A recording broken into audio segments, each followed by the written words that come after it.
오늘은 이 말씀을 가지고 엘리 엘리 라마 사박다니 그런 주제로 말씀을 전하겠습니다. 무슨 뜻이에요? 나의 하나님. 엘리 하나님이잖아요. 엘리 이가 나의 1인칭 소유대명사예요. 히브리어 모음에 이 나의 하나님 그렇게 됩니다. 나의 하나님, 나의 하나님.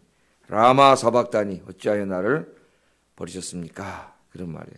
여러분 이제 여러분의 사랑하는 자녀가 있습니다. 아들이 하나 있는데 아들 하나밖에 없다 한번 생각을 해보세요. 근데 그 아들이 지금 고통 속에 죽어가고 있습니다. 예? 죽어가고 있어요. 막 남들이 고통 속에 죽이고 있어요. 근데 막 살려달라는 나의 하나님 살려주세요. 그러는데 여러분은 능력이 있어요. 부모님. 내 말 한마디면 탁 살릴 수 있어요. 그럼 여러분 살리겠어요? 아니면 죽게 내버려 두겠어요? 예? 죽게 내버려둘 부모가 어디 있습니까? 내가 힘이 없으면 힘이 없어도 막 내가 죽더라도 가서 어떻게 해보려고 그럴 텐데 내가 말 한마디면 그냥 다 내 아들 고통 안 받게 하고 살릴 수 있는데 어느 부모가 그대로 내버려 두겠어요? 예? 그냥 나의 하나님 어찌하여 나를 버리셨습니까? 아버지 엄마 왜 나를 이렇게 내버려 두십니까? 그럴 때 엄마 아버지가 듣고 그냥 구하겠죠. 구하러 가겠죠. 예? 그런데 우리 하나님께서는 아들이 지금 기도하고 있습니다. 너무나 고통스러워서 6시간 동안 십자가에 매달려서 고통을 당하시는데 나의 하나님 어찌하여 나를 버리셨습니까? 그런데 우리 하나님은 전능하신 하나님이 그까짓 그 말씀 한마디면 그냥 십자가에서 내려오게 하실 수 있는 하나님이시고 그런데도 이 아들이 이렇게 기도하고 있는데 우리 하나님께서 웬일인지 이 기도를 듣지 않으십니다. 들으셨겠죠? 그러나 기도에 응답하지 않으셨어요. 그렇게 아들이 6시간 동안 고난받고 십자가에서 죽도록 그것을 지켜보고 계셨습니다. 왜 그러셨을까요, 여러분? 예? 왜 하나님 그렇게 하실 수 있는데 그렇게 안 하셨을까요? 그 길만이 우리와 같은 죄인들을 구원할 수 있는 유일한 길이기 때문에 우리를 구원할 수 있는 유일한 길이기 때문에 하나님께서는 아들의 기도에 귀를 막으셨습니다. 듣지 않으셨어요. 만약 아들을 그냥 거기서 내려오게 구원하면은 우리 인류는 절망해. 우리는 아무도 구원받을 수가 없습니다. 그래서 하나님께서는 아들의 기도를 외면하시는 그 아픔을 그 고통을 감당하신 거죠. 그래서 우리가 받아야 될 죄값을 그 아들이 다 받게 하신 거죠. 예? 우리가 죄인인데 그 아들이 다 죄값을 받게 하시고 사실은 우리가 십자가에 매달려 죽어야 할 그런 죄의 형벌을 우리가 받아야 되는데 하나님께서는 그 아들에게 하나님의 공의의 형벌을 다 내리신 겁니다. 그래서 그날 2000년 전에 예수님께서 십자가에서 고통받고 그렇게 죽으셨습니다. 우리 요새 그 주일날 로마서를 공부하고 있는데 로마서를 공부하면서 제가 이렇게 기도를 많이 하고 있어요. 십자가의 사랑, 우리 기독교의 구원론. 이것을 정말 잘 설교해서 듣는 사람들이 구원의 진리에 굳건히 서게 해달라고 그렇게 기도를 하고 있습니다. 의외로 교회를 오래 다녔지만은 우리 기독교의 구원론을 제대로 아는 사람이 그렇게 많지 않더라고요. 난 다 아는 줄 알았어요. 그랬더니 이렇게 이제 교회를 뭐 다른 교회 뭐 오래 다니다 오고 뭐 이렇게 해서 이제 제자 훈련하러 이렇게 만나다 보면 정말 깜짝 놀랍니다. 교회를 10년 이상 다닌 잘 몰라요. 그냥 교회를 왔다 갔다 하고 그냥 하나님이라고 하는 분은 그냥 내가 기도하면 그냥 뭐 돈 달라 그러면 돈 좀 주고 성공하게 해달라 그러면 좀 성공하게 해주고 병 고쳐달라 그러면 병 고쳐주고 뭐 이런 미신 정도지 기독교 진리에 대해서 잘 모르고 또 가장 중요한 기독론 예수님이 누구인가에 대해서도 그냥 하나님의 아들 이렇게 피상적으로만 알지 잘 몰라요. 우리 로마서에서 사도 바울이 이 예수님의 십자가의 죽음을 신학적으로 해석을 하죠. 자, 예수님이 죽었습니다. 예수라고 하는 사람이 30대 중반에 십자가에서 로마의 정치범으로 몰려서 죽었어요. 아주 끔찍하게 죽었습니다. 그 예수가 누구냐? 그 사람은 왜 이렇게 끔찍하게 죽어야 됐느냐? 그게 예수님 죽음부터 지금까지 2000년 동안 기독교 신학에 지금까지 논쟁거리고 인류 역사에 예수 믿는 사람인가 안 믿는 사람인가 과연 그 예수는 누구냐? 지금까지 2000년 동안 이 논란이에요. 우리 기독교 신학에서도 사실 나머지 신학은 다 잡동사니밖에 안 돼요. 가장 중요한 건 기독론이에요. 기독론. 예수님이 누구냐? 예수님이 하나님의 아들이 아니라면은 나머지 다 의미가 없는 거예요. 다 의미가 없잖아요, 이게. 예? 그 예수님이 누구냐? 그게 중요하죠. 사도 바울이 로마서 3장에서 그 십자가에서 죽으신 예수님의 죽음, 오늘 이렇게 고통받고 죽으신 그분, 왜 저분이 누구냐? 바울도 맨 처음에 몰랐죠. 예? 그러니까 그분이 누구냐? 바울이 나중에 깨닫고 로마서에서 뭐라 그랬어요? 하나님께서 화목제물로 세우신 분이다. 그렇게 얘기했죠. 화목제물로 세우신 분이다. 그 화목제물이라는 말은 이제 하나님과 우리의 관계를 이렇게 회복시키기 위한 제물이다. 그렇게 이제 우리말은 번역을 했는데 이 번역이 그렇게 썩 좋은 번역이 아니라 그랬습니다. 그런 의미도 있지만 여기 더 중요한 의미는 속죄제물이라고 번역해야 정확하다 그랬죠. 속죄제물. 왜냐하면 이 화목제물이라는 그 단어, 헬라어 힐라스테리온이라는 단어가 그 언약궤의 덮개를 힐라스테리온이라고 해요. 그러니까 정확하게 말하면은 속죄가 이루어지는 장소인 속죄소라고 번역을 해야 됩니다. 문자를 번역을 하면은. 근데 이제 성경을 번역하는 사람은 자기네 신학을 집어넣어가지고 이걸 화해로 해석해가지고 화목제물이라고 이렇게 번역을 해서 원어의 뜻이 다 죽어버렸어요. 사실은 속죄소라 그랬죠. 대속죄일 날, 예? 제가 계속 설명을 하잖아요. 잘 모르는 사람 너무 많기 때문에. 대속죄일 날 1년에 한 번, 이스라엘이 다 지은 죄를 어떻게 할 거예요? 그 소리 아브라함의 후손으로 태어났다고 그냥 자동으로 다 의롭게 되는 게 아니라 그랬죠. 죄 지으면 잃어버리는 거예요. 죄인이 되기 때문에. 그러면 의인이 없어요. 예? 그래서 어떻게 돼요? 율법을 지켜야 되는데 못 지키니까 하나님 다 아시고 속죄제사로 죄 용서받는 길을 주신 거죠. 예?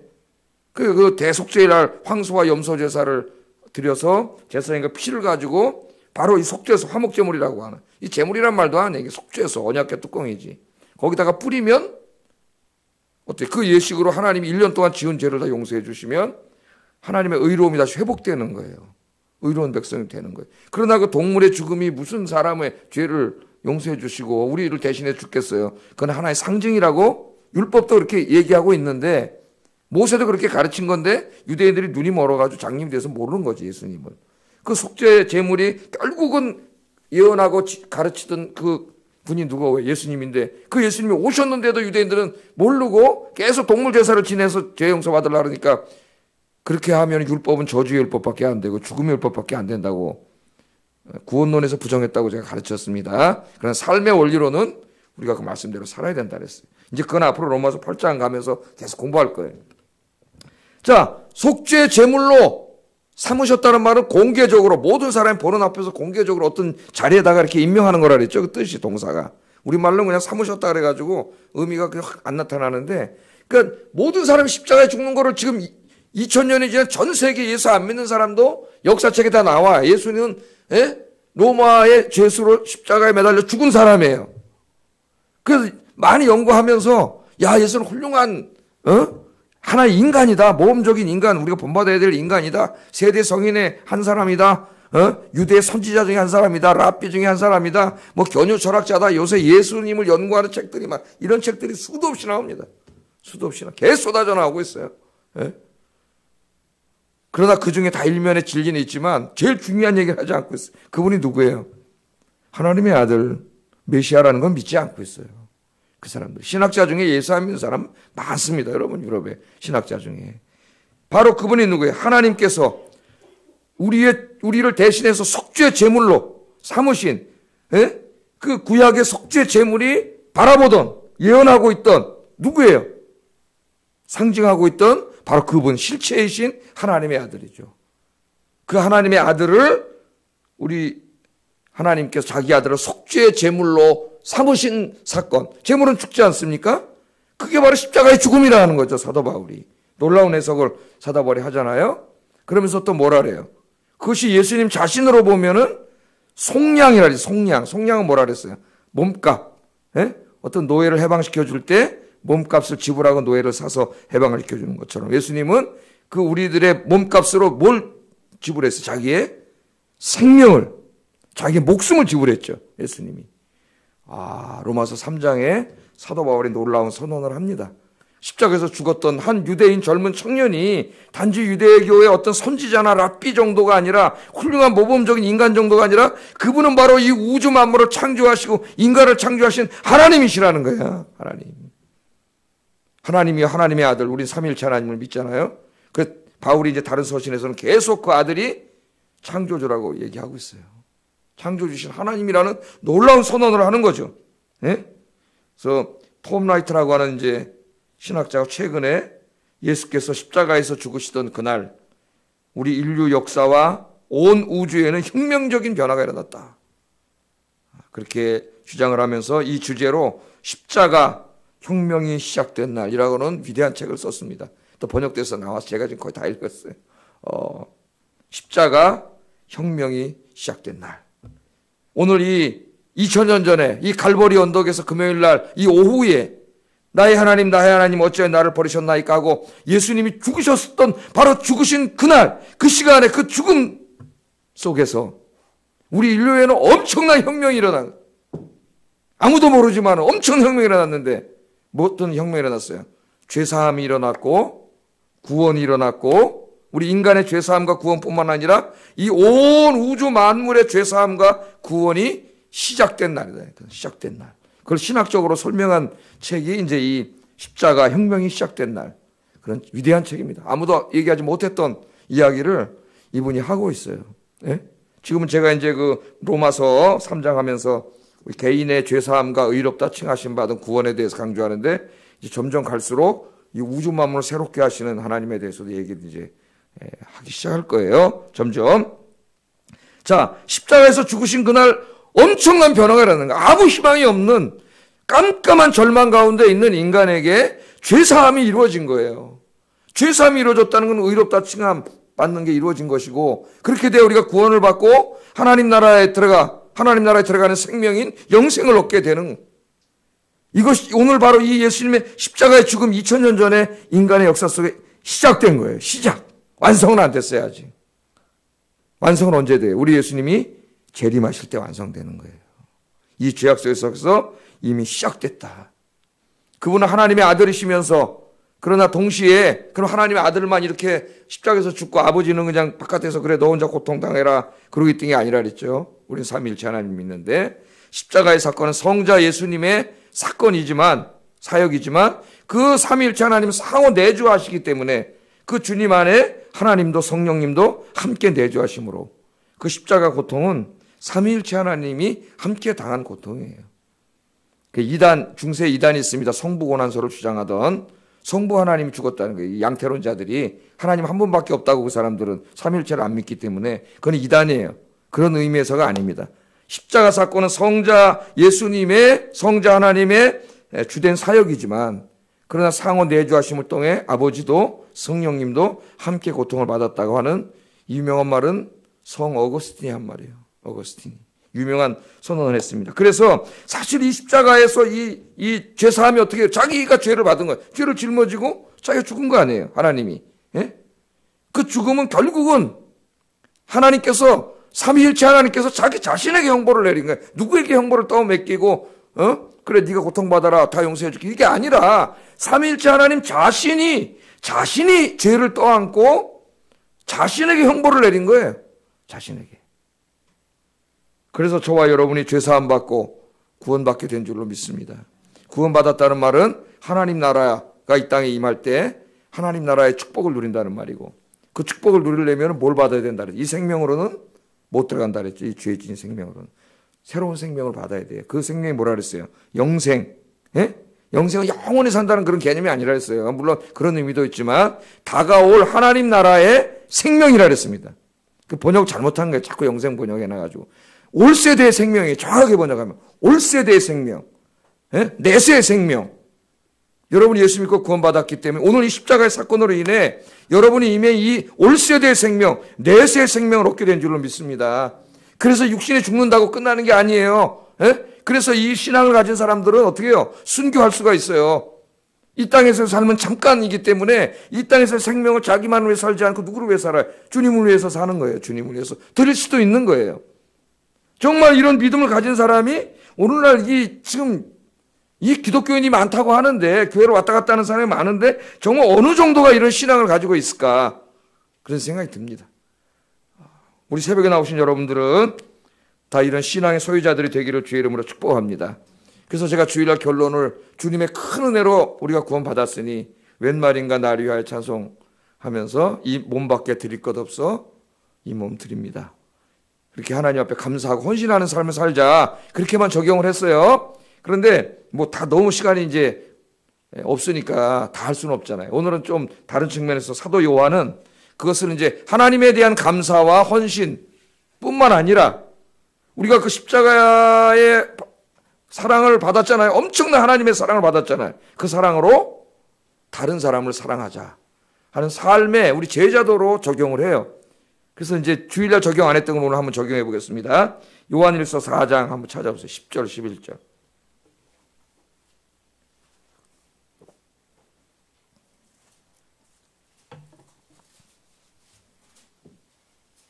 요한일서 4장 10절, 11절 같이 한번 읽어보겠습니다. 시작. 사랑은 여기 있으니 우리가 하나님을 사랑한 것이 아니요 하나님이 우리를 사랑하사 우리 죄를 속하기 위하여 화목제물로 그 아들을 보내셨습니다. 사랑하는 자들아, 하나님이 이같이 우리를 사랑하셨은즉 우리도 서로 사랑하는 것이 마땅하도다. 그죠? 똑같은 화목제물을 적용을 하는데 사도 요한은 오늘 이 말씀을 우리가 이 하나님의 은혜에 감사하고 하나님을 위해서 헌신하자고 하는데 적용하지 않고, 물론 다른 데서는 그렇게 적용을 했지만 요한복음에서는 오늘 여기서는 공동체에다 적용을 하는 거죠. 하나님이 자기의 아들을 이 속죄 제물로 우리를 위해서 주셔, 아들을 주시는 그 엄청난 사랑을 우리가 받았잖아요. 가장 소중한 걸 준 거지, 자식을 준. 그러므로 그 사랑을 받은 우리가 어떻게 하는 게 마땅하다고요? 서로 사랑하는 게 마땅하다. 교회는 어떻게 해야 돼요? 서로 사랑하는 게 마땅해. 예? 서로 사랑해야 돼요. 교회가 다투고 싸우면 어떻게 되겠어요? 그건 스스로가 하나님을 안 믿는 사람들임을 보여주는 거예요, 세상에. 교회는 서로 사랑함으로 이것이 하나님의 나라가 임한 곳이라는 것을 세상에 보여줘야 돼. 그냥 세상 사람들이 보고 알아야 되는데 오늘 세상에 알려지는 교회는 싸우고 다투고 그런 모습밖에 안 보여집니다. 교회 안에서 정말 물론 사랑이 이루어지죠. 그런 거 하나도 뉴스에서 방송 안 하잖아요. 문제가 생긴 것만 보도하지 않습니까? 그래서 오늘 새벽에 오신 여러분들이 오늘 말씀을 가슴에 새기면서 내가 하나님으로부터 엄청난 사랑을 받았고 오늘 하나님은 네가 받은 그 사랑으로 다른 사람을 사랑하라 오늘 했으니까 이제 이런 말을 자꾸 일로 듣고 일로 흘리면 안 됩니다. 이 말씀이 내 가슴에 확 와닿아야 되고 가까운 한 사람 한 사람, 이 사랑은 어떤 사랑? 용서의 사랑. 용서잖아요. 죄 용서. 에? 관계가 왜 깨져요? 자꾸 저 사람한테 서운하게 하고 기분 나쁜 말하고 이래서 이제 깨지는 거 아닙니까? 그런 사람들까지도 쉬운 일은 아니지만 늘 기도하시면서 기도의 중요한 제목이 돼야 돼요. 사랑하시는 여러분 되기를 주의 이름으로 축복합니다. 어떤 사랑으로? 하나님의 그 사랑으로. 하나님께 받은 그 사랑으로. 하나님의 받은 사랑을, 그 하나님의 사랑을 내 가슴에 깊이 깨닫고 은혜 받은 사람은 사랑할 수밖에 없어요.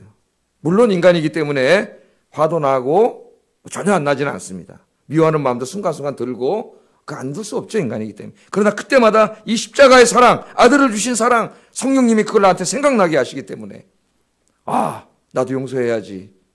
그래 용서하게 되는 거예요. 그래서 먼저 손 내밀게 되고 먼저 문자도 보내게 되고 먼저 사과도 하게 되고 그게 훌륭한 사람이 지는 게 아니고 그게 진짜 신앙인이죠. 예수, 작은 예수. 그렇게 여기 오신 분들이 오늘부터 살면은 우리 교회는 천국이 됩니다. 온 사람들이 너무 또 오고 싶고 떠나기 싫고 그렇게 되기를 주의 이름으로 축복합니다. 자, 예수님께서 십자가에서 이렇게 이제 죽으셨는데 놀라운 일이 벌어지죠. 37절 38절 한번 읽어보겠습니다. 시작. 37절 8절 시작. 이에 성소 휘장 위로부터 아래까지 쫙 찢어졌죠. 예? 이 성소 휘장이 뭐예요? 성소 안에 들어가면 성소와 지성소가 있는데 성소와 지성소를 가로막았죠. 커튼으로. 예? 휘장이라는데 휘장으로 가로막았어요. 그럼 못 들어간다 그랬죠? 1년에 한 번만 들어간다 그랬죠? 지성소에는. 그것도 누구만? 대제사장 한 사람만. 그 안에 하나님 언약궤가 있고 언약궤 위에 덮개, 덮개에는 천사들로 이렇게 이제 손잡이 같은 게 그려져 있는데 그 언약궤 덮개가 아까 로마서에 나오는 화목제물을 그 덮개로 화목제물이라고 번역을 해서 원어의 뜻이 많이 없어져 버렸다 그랬죠. 속죄소, 속죄소로 삼으신 거기가 있단 말이에요. 그런데 아무도 못 들어가. 그 죄를 사해 주신 것도 인간이 들어가 하나님 앞에 직접 가갖고 나 죄 용서해 주세요. 이렇게 해도 못 해요. 거기 들어가면 죽어요. 누구만 들어가요? 하나님이 임명한 대제사장 한 사람만이 들어가. 거기도 들어갈 때 대제사장도 죄인이기 때문에 탁 몸을 씻고 정결 규례하고 향을 먼저 피우고 그러고 들어가야 돼요. 하나님의 존전에 죄인이 들어가면 죽어요. 그래서 하나님을 보지 못하잖아요. 예? 그 대제사장이 거기 들어가서 우리의 죄를 대신하는 거죠. 중보자가 되는 거예요. 우리는 스스로 못하기 때문에 그 중보의 제사 때문에 죄 용서를 받게 된 건데 구약시대에는 예수님이 돌아가시면서 휘장이 쫙 찢어졌다는 거는 무슨 말이에요? 그 휘장에 누구나가 들어갈 수 있어요. 이제 지성소로. 예? 그 길이 열렸다는 거예요. 왜? 예수님이 바로 히브리서에 의하면 누가 되셨어요? 히브리서는 예수님을 누구라고 얘기해요? 대제사장. 예수님은 속죄 제물이면서 동시에 속죄 제사를 드리는 대제사장이에요.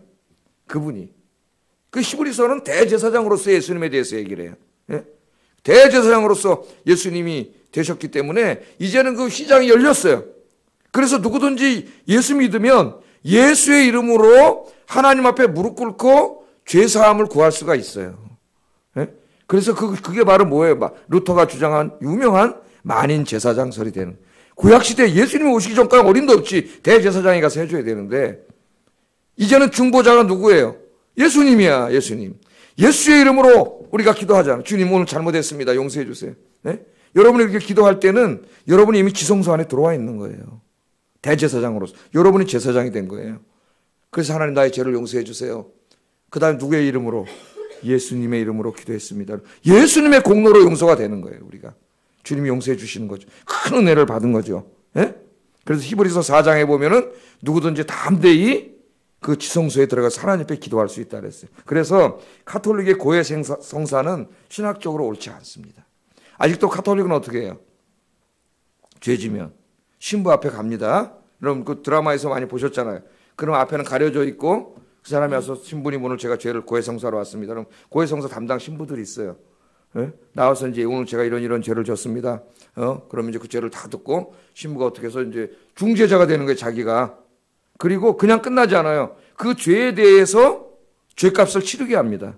당신은 이런 죄를 졌으니 일주일 동안 금식 기도하고 어디 가서 사회봉사 어떻게 하고 어떻게 하세요. 그거 해야 돼요. 카톨릭 가르침에 의하면. 그래서 그 죄가 굉장히 엄중한 거예요, 그들은. 가서 그렇게 하죠. 그러나 그렇게 할 필요 없어요. 왜? 성경은 분명히 휘장이 찢어져서 이제는 우리가 다 제사장이 됐고 인간 중보자가 필요가 없어요. 그러나 여기 단점이 하나 생겼어요. 이러다 보니까. 그리스도인들이 죄를 너무나 가볍게 여기는 거예요. 가톨릭은 오히려 저렇게 해서 죄를 가볍게 여기지 않아요. 그런데 죄를 너무 가볍게 여겨. 그냥 죄 짓고 아이고 하나님 잘못했습니다. 그럼 나 또 죄 짓고 잘못했어. 이렇게 돼버렸어요. 이게 원래 원하던 게 아닌데 죄 짓지 말라고 우리 예수님 십자가에 죽으신 거잖아요. 예? 그 죄 용서해 주신 거 아니에요. 그럼 다시는 죄 짓지 말아야지. 그래서 히브리서 저자가 이 얘기하면서 뭐라 그럽니까? 뭐라 그래요? 예수를 믿고 구원받았다면서 또 죄를 지면 그 예수님을 다시 십자가에 못 박아 현저히 욕을 보이는 것이다. 그래서 나온 말이에요. 하나님 주신 말씀이. 오히려 카톨릭은 이 사제가 하는 그 고해 성사는 잘못됐지만 그렇게 함으로 죄에 대해서 자기가 고백을 하고 용서를 받고 죄진 만큼 잘못에 대해서 자기가 그 죄값을 치르고 오히려 이런 게 있는데 그건 잘못된 거지만은 기독교는 너무 기독교인들이 죄를 아무렇지도 않게 여기고 가볍게 밥 먹듯이 죄를 짓고 그러면서 영적으로는 하나님 앞으로 점점 멀어져 가고 있다는 사실을 모르고 있다는 거예요. 이게 안타까운 일입니다. 그래서 우리 주님이 죄 때문에 죽으셨잖아요. 우리 죄 때문에. 여러분들은 이 휘장이 찢어진 은혜로 우리가 주님 앞에 가서 죄 용서 받을 수 있는 제사장이 됐지만 그 기도를 들을 때마다 정말 가슴을 찢으면서 눈물로 드려야 돼요. 왜? 나 때문에 주님이 죽으셨잖아요. 예? 그걸 그냥 입 빨린 소리로 하고 또 나가서 똑같은 일을 또 하고 그러면 안 되겠죠. 죄를 철저히 회개하고 가슴을 찢으면서 회개하고 죄를 멀리하는 저와 여러분 되시기를 주의 이름으로 축복합니다. 기도하겠습니다. 말씀을 생각하면서 기도하겠습니다.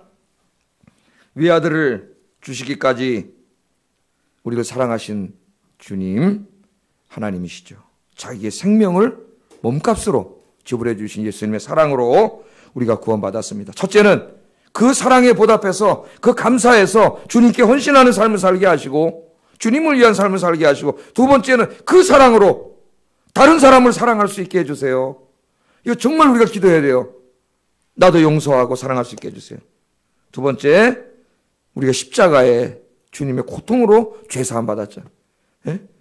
그 은혜로 제사장이 됐습니다.